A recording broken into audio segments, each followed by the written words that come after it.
Улсын их хурлын дарга эрхэм гишүүдээ Монгол улсын засгийн газрын 2024-оос 28 оны үйл ажиллагааны хөтөлбөрийн 2 дугаар зүйлд зүрх судасны үндэсний төвийг төрөлжүүлэн байгуулна гэж Монгол улсын хөгжлийн 2025 оны төлөвлөгөөний 3 дугаар зүйл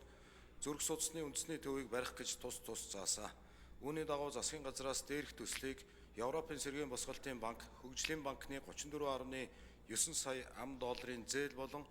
Люксембургийн их гүнд улсаас олгох 26.3 сая $, буцалтгүй тусламжийн хамтарсан санхүүжилтээр хэрэгжүүлэхээр төлөвлөсөн бөгөөд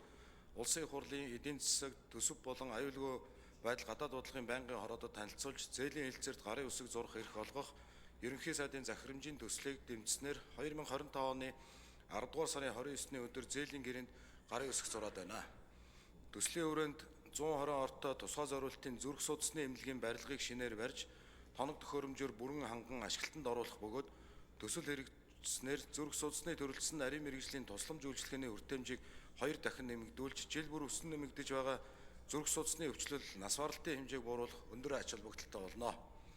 Тус зээлийн хэлэлцээр нь олон улсын гэрээний тухай хуулийн 8.1-2 заасны дагуу улсын их хурлаар заавал сойрхон батлагдах олон улсын гэрээ тул зээлийн хэлэлцээрийг сойрхон батлах тухай хуулийн төслийг хэлэлцэн дэмжиж өгөхийг хүсье. Анхаарал тавьсанд баярлалаа.